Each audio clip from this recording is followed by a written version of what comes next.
Sí, sin duda. Me parece que el discurso de ayer fue corto, fue simple, pero dio algunas señales. La primera, de ampliación, decir, bueno, sean bienvenidos aquellos que quieran sumarse a este cambio. De alguna manera diciendo, bueno, con los nuestros seguimos, por supuesto, con este espíritu de revolucionar, un cambio abrupto, veloz, pero también de integrar. Creo que ahí hay un mensaje muy, muy claro a los gobernadores, apuntando a gobernabilidad, confianza, como decía Mariel, y certidumbre. Decir, bueno, claro, se van a dilucidar determinadas cosas en el cortísimo plazo, porque me parece que el Milei de la campaña tenía un objetivo estratégico que era ganar elecciones, y el Milei de la presidencia tenemos que ver cómo administra las tensiones, cuáles son las prioridades y sobre todo el equipo, cuál es el principal equipo, porque 5.000 son los cargos que hay que nombrar, pero la realidad es que lo relevante son 2, 3, 5, 10 personas que te marcan el rumbo. El nombre marca el rumbo y eso no es un tema menor, claro, en Argentina. Pero, y te sumo pero algo... 10 es un número, porque sí, digo, claro, conoces Karina Milei, no, conoces claro, Pose, conoces el Caputo de él y Mondino, que eso no mucho más, ¿no? Y te sumo una complejidad a la que se enfrenta adicional, ya, digamos, articulando con la política tradicional. El movimiento de masa, que parece más en salida, y la nueva llegada de Alberto, que va a terminar su presidencia en ejercicio, parece. Algo que no estaba en los planes. Va a tener que hacer una transición que va a terminar su presidencia en ejercicio, parece. Algo que no estaba en los planes. Va a tener que hacer una transición con Alberto Fernández, algo que quizá parezca natural a lo largo y a lo ancho del planeta, pero en Argentina no lo es. Estoy tentado, la guardo para más allá, para preguntarles a todos quién es el jefe de la oposición hoy día después de toda esta historia, pero digo, no importa. Primero, Juan. Yo creo que hay ciertas cuestiones que son señales que las tiene que dar ahora. ¿Cuándo las va a dar si no es cuando ganó con el 54% de los votos en una segunda vuelta, con toda la sorpresa que implica, o con todo el triunfo a cuestas, que tiene que ver con hablarle a la propia gente? Pero también es verdad de que es algo que viene diciendo en reiteradas ocasiones y que eligió determinados puntos muy, muy significativos. Hablar de TV pública, hablar de Telam o de la Radio Nacional, quizás son una línea de pensamiento de decir, bueno, vamos a privatizar aquello que está politizado. Hablar de YPF es otro mundo, ¿eh? Claro. Me da la sensación de que ahí va a encontrar una resistencia que quizás sea mucho más transversal a lo largo y ancho del país, que quizá algo que sea mucho más minoritario o circunscripto el hecho de la televisión pública, Telam o Radio Nacional. Pero no te olvides que no hay ese tipo de medidas sin una real resistencia de un abanico político donde creo que ahí empieza a formarse la nueva y real grieta en la Argentina fuerte. Ayúdame, Pacho, vamos a repasar un poco.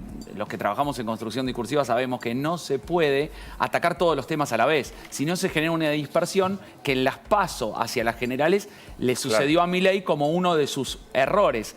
A mí me gustó el término traducción, la traducción política. ¿Quién la va a hacer? Bueno, ¿qué voceros disponibles? Dijo que iba a ser el gobierno de los mejores, incluso amplio. Bueno, me parece que es que comienza por los de adentro y después se expande. La ampliación no es directa.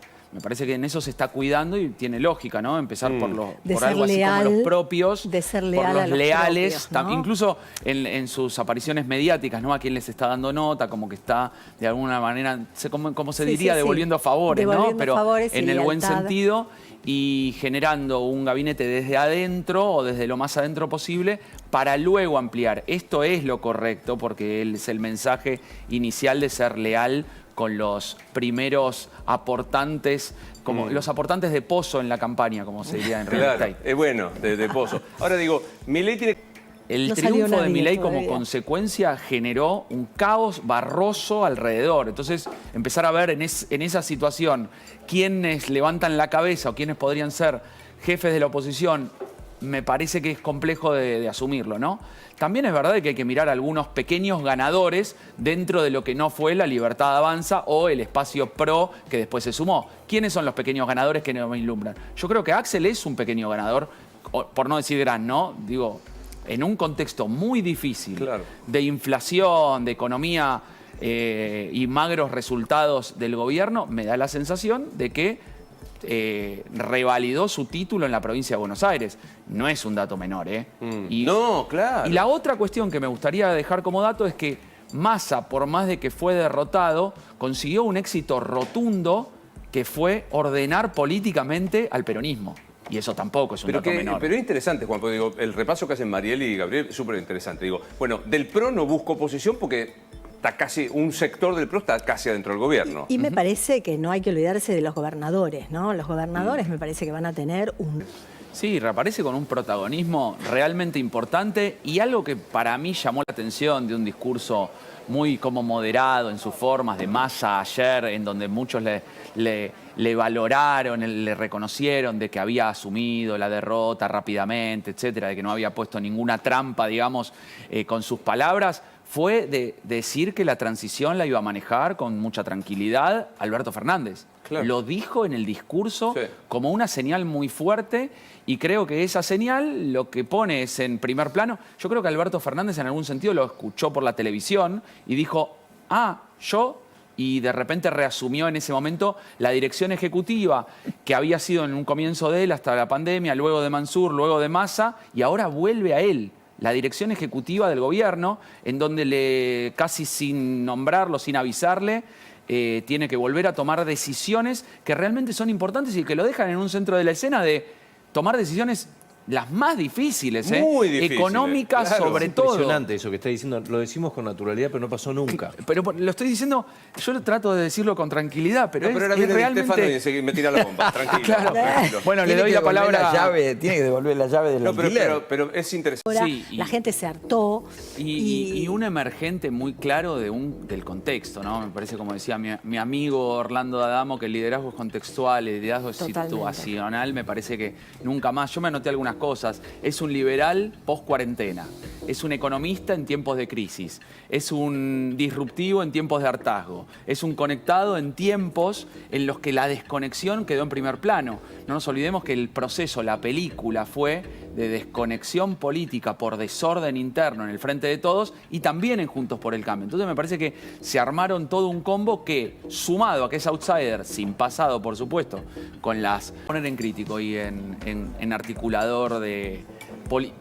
político. Jodido, va. Sí, en complejo. Claro. No son temas. No. Por eso acá es muy importante que el líder ordene. Que el liderazgo presidencial ordene de qué se va a hablar. Porque no es lo mismo decir, bueno, a partir de ahora vamos a hablar de las PASO, de la boleta única y de la ley de alquileres, cuando los temas son inflación y seguridad. Entonces me parece que ahí hay una tarea muy compleja de alguien que propone revolucionar todos los aspectos de la vida tal cual la conocemos y sin embargo hay temas que me parece que son realmente secundarios y que me parece que los tiene que ordenar en algún entendí sentido. Perfecto. Juan. La ley de alquileres me parece que... Lo que está haciendo es el discurso de Javier Milei es poniendo muy alta la vara de las expectativas. Eso hace que las lunas de miel se achiquen. Porque voy a decir, bueno, pone alta las expectativas, lo hizo en la campaña con mucha vehemencia, disrupción, mostrando que va a haber una idea revolucionaria en distintos aspectos, hablando de cuestiones desde globales hasta puntuales. Un cambio total en el sentido de la lógica de los manuales del marketing político. Es decir, bueno, la ley de alquiler hay que derogarla. Todavía no sabemos ni cómo va a articular una mayoría. No tiene quién es el jefe de bloque y está exponiendo, yo te diría, con cierta imprudencia, vamos a decirlo rápidamente, algunas cuestiones que no dependen del Poder Ejecutivo Nacional. Entonces, en este sentido, las lunas de miel se achican. ¿Tiene luna de miel? Yo creo que margen tiene, como todos los presidentes, y tienen cada vez menos margen cada vez líquida. menos, porque la gente está muy harta, ¿no? Pero también es cierto... Patricia, los votos de Patricia Bullrich se trasladaron por el acuerdo a Casuso. No, ganó principalmente porque vehiculizó la bronca con la casta dirigente, con la política tradicional y capitalizó el enojo en los primeros momentos hacia las PASO.